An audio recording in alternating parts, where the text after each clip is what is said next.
Graça e paz, gente, bom dia. Nessa manhã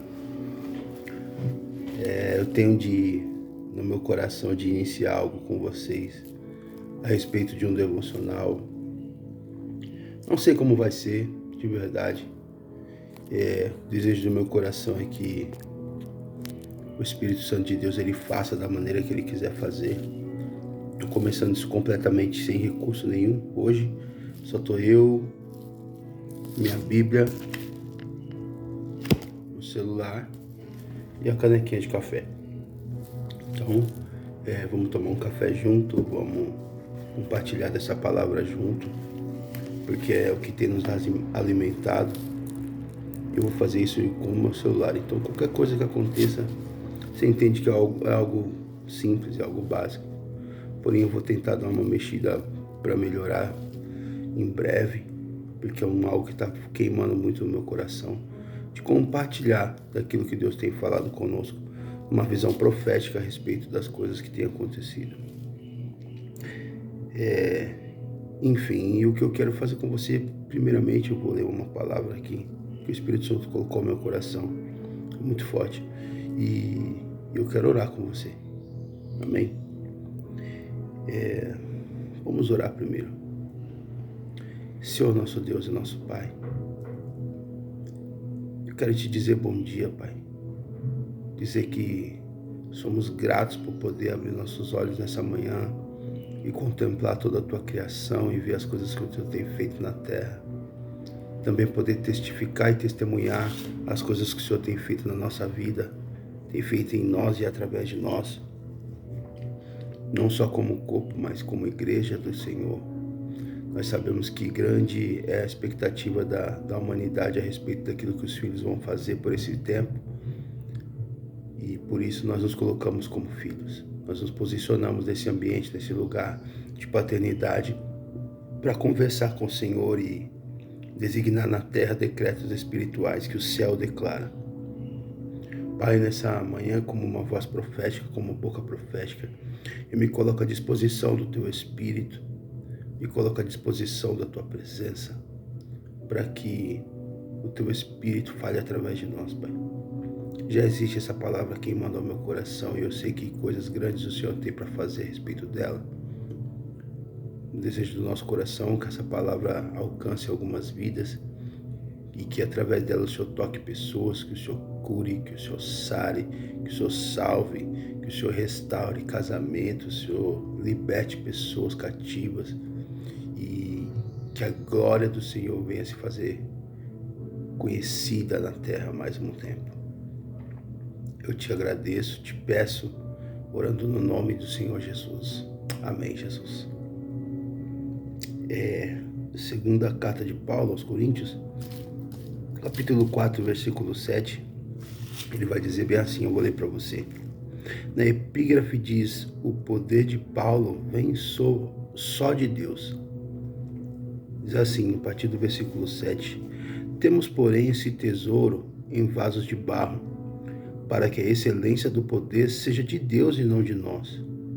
Em tudo somos atribulados, porém não angustiados, perplexos, porém não desanimados, perseguidos, porém não desamparados, abatidos, porém não destruídos, levando sempre no corpo o morrer de Jesus, para que também a vida do Jesus se manifeste no nosso corpo. Porque nós que vivemos somos sempre entregues à morte por causa de Jesus, para que também a vida de Jesus se manifeste em nossa carne mortal, de modo que em nós opera a morte, mas em vós a vida, tendo porém o mesmo espírito de fé, como está escrito, eu criei, por isso é que falei. Amém. Essa palavra, o Espírito Santo me faz me arremeter para falar sobre a gente não dever viver de aparências. A Bíblia diz que os olhos do Senhor estão sobre todos na terra. e nós estamos debaixo de uma grande nuvem de testemunho. Então, a necessidade de viver de aparência vem de algumas pessoas que elas estabeleceram dentro de si tronos que precisam ser derrubados. Jesus, ele nunca vai pedir algo para alguém que não custe nada. Por isso, pessoas quando se convertem, eu comecei a ver, Jesus sempre tenta entrar na vida dessas pessoas de uma maneira simples, da maneira amorosa, e as pessoas sempre têm uma resistência, porque caminhar com Jesus sempre requer de nós alguma renúncia, sempre vai requerer de nós que a gente deixe algumas coisas para trás. Caminhar com Jesus não é de graça, essa é a realidade. Caminhar com Jesus não é de graça. Caminhar com Jesus é nós olharmos para a nossa vida e entendermos que fomos levantando tronos dentro de nós, e esses tronos precisam ser derribados para que um altar se erga verdadeiramente dentro de nós. Um altar de adoração, de busca, de devoção a Jesus Cristo. E quando eu penso dessa maneira, eu começo a ver que Jesus, ele sempre requeriu de cada um aquilo que custava. Talvez para algumas pessoas o que custe é abrir mão de uma vida de noites, de madrugadas, de festas, de curtição, uma vida onde você tem valores financeiramente dizendo muito altos. Para alguns são coisas tão supérfluas. Tem gente que ergueu um trono para o carro no coração, para a sua casa, sabe? E Jesus, ele não aceita nada que não seja o primeiro lugar. Ele precisa ser o primeiro lugar. Para Jesus não tem segundo lugar, é o primeiro e pronto, o resto é resto. E Jesus, ele precisa ocupar o primeiro lugar na nossa vida. A Bíblia diz que quando ele conversando com os discípulos, ele deu um conselho dizendo: não se preocupa com o que vocês vão comer, beber ou vestir. Antes, busca primeiro o reino dos céus, sua justiça, e essas coisas todas vão vir a ser acrescentadas. Então, ou seja, primeiramente são as coisas do céu, primeiramente o reino de Deus, primeiramente ele é o centro, sabe? Ele já disse: aquele que não me ama acima da sua família, pai, mãe, esse nem é digno de mim, sabe? O problema é que nós crescemos numa natureza humana, vivendo com pai, com mãe, com pessoas físicas que tocam você, que você enxerga, que você vê. E ao longo do caminho você vai fazendo coisas que você vai se afastando do Deus verdadeiro, Deus vivo.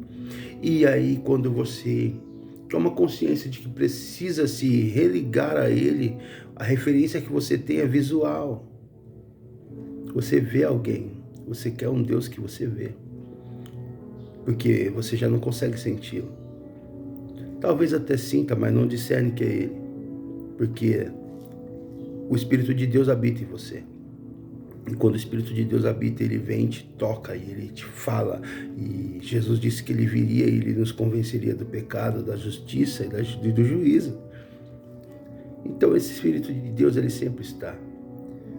Mas quando tronos são levantados, o Espírito de Deus é apagado. Quero te dizer uma coisa nessa manhã. Comece a destronar tudo aquilo que está na tua vida, impedindo que Jesus seja o centro, impedindo que Jesus seja o primeiro. Pessoas que tentam viver de aparência são pessoas que elas estão tão vazias, como nessa palavra o apóstolo Paulo diz: temos, porém, o nosso tesouro em vasos de barro. Para quê? Para que a excelência do poder seja de Deus e não de nós. Ou seja, dentro de nós foi depositado algo muito valioso. Muito valioso.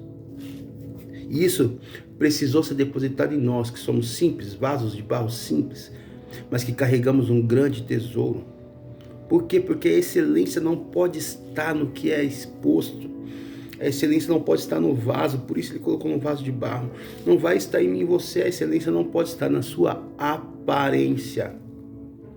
Existem pessoas que tentam expressar na sua aparência uma santidade, uma comunhão, uma espiritualidade na sua aparência. Porém, quando você vai procurar do lado de dentro, não tem um tesouro. Porque Jesus não é o centro, não está lá. O trono que está estabelecido lá no meio, dentro da pessoa, não é o trono de Jesus. E essa pessoa se sente vazia. Ela se sente vazia ao ponto de precisar ser aceita por alguém. Por isso ela investe tudo em sua aparência. Porque ela não consegue alcançar o seu tesouro. Dinheiro nenhum compra o tesouro, o bom tesouro. A sua condição financeira não vai comprar o bom tesouro. O seu intelecto, a sua sabedoria, a sua ciência não vai comprar o tesouro. As suas vestes, o seu comportamento, a tua educação, a maneira com que você veste, as pessoas com quem você anda, não vai comprar o bom tesouro. Por isso, pessoas que vivem de aparência, elas são tão vazias que elas não conseguem ficar no meio de pessoas que estão cheias, que têm o bom tesouro. Porque pessoas que têm o bom tesouro, ela pode não ter aparência nenhuma, porque o vaso ainda é de barro. Elas podem não ter aparência nenhuma, elas podem não ter formosura nenhuma, mas quando elas estão perto de outras pessoas, elas sobressaem, porque dela exala o bom perfume de Cristo. Porque dentro dela há um tesouro. Pessoas querem estar perto daquele pequeno vaso que não tem aparência nenhuma, mas tem um tesouro valioso dentro dele. Dentro dele. E aí essas pessoas que estão vazias, essas pessoas que estabeleceram tronos dentro de si, que começaram a viver de aparência para se sentir aceitas, elas começam a viver uma vida onde elas precisam diminuir as outras pessoas para se sentirem um pouco melhor.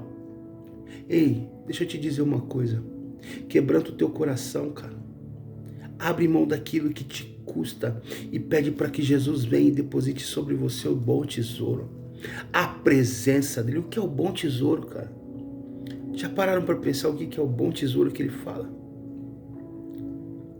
Sabe, o apóstolo Paulo diz aqui que eles levam uma vida, olha só, em tudo nós somos atribulados, porém não somos angustiados. A tribulação é o que vem de fora para atingir, mas a angústia é o que sai de dentro, ou seja, olha só que maravilha. Pode vir alguma coisa tribulando a gente do lado de fora para tentar atingir. Até vem e nos atinge do lado de fora. Mas jamais a angústia virá do lado de dentro. Porque existe algo dentro de você muito poderoso. Somos perseguidos, vem de fora. Porém, não estamos desamparados. É a certeza de que você não está sozinho. Isso vem de dentro. Abatidos, ou seja, tentam parar a gente, porém não destruídos, de maneira nenhuma. Você é edificado na rocha.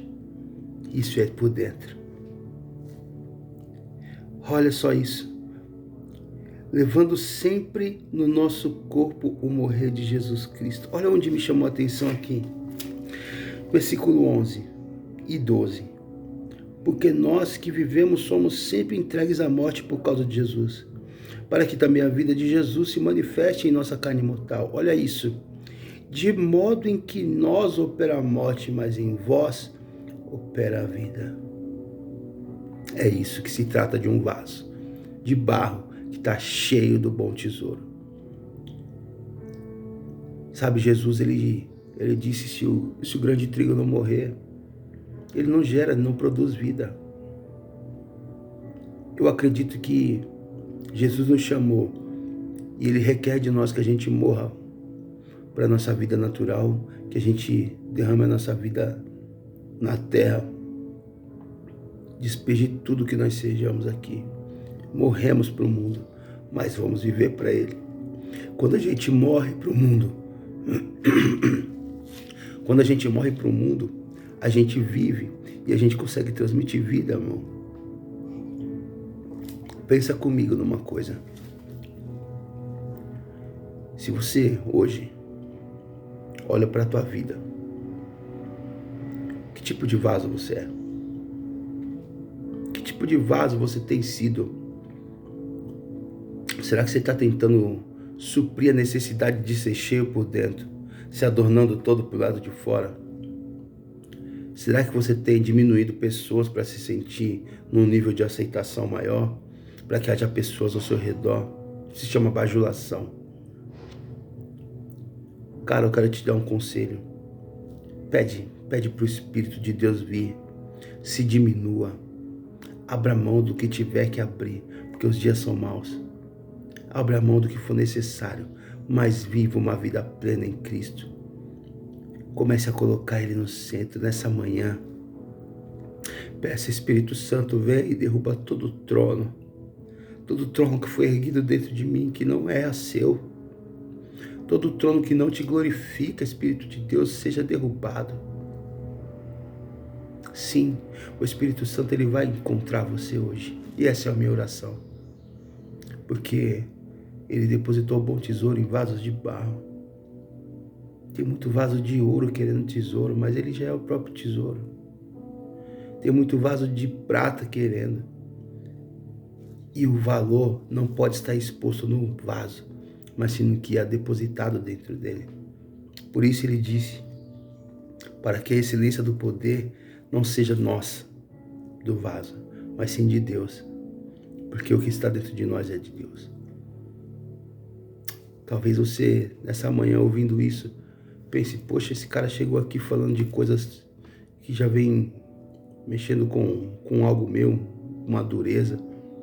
Talvez você está pensando aí hoje aí, nossa, mas será que eu sou essa pessoa que sou um vaso de prata, de ouro, ou eu sou um vaso de barro? Cara, se avalia.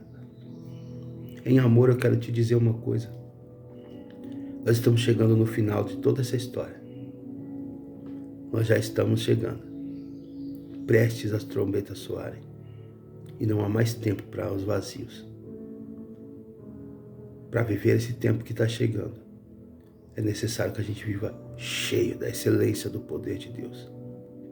É necessário que aquele que se levantou como filho, que se posicionou como filho, seja cheio como Cristo era cheio de Deus. Cristo, quando andou na terra, ele dizia, eu só faço o que eu vejo meu Pai fazer. Em todas as coisas que Jesus fazia, ele levantava e dava graças ao Pai. Porque em Cristo operava o poder do Pai dele, de Deus. Se nós estamos aqui nos posicionando como filhos de Deus, é necessário levar uma vida como Cristo levou. De glorificar a Cristo em todas as atitudes.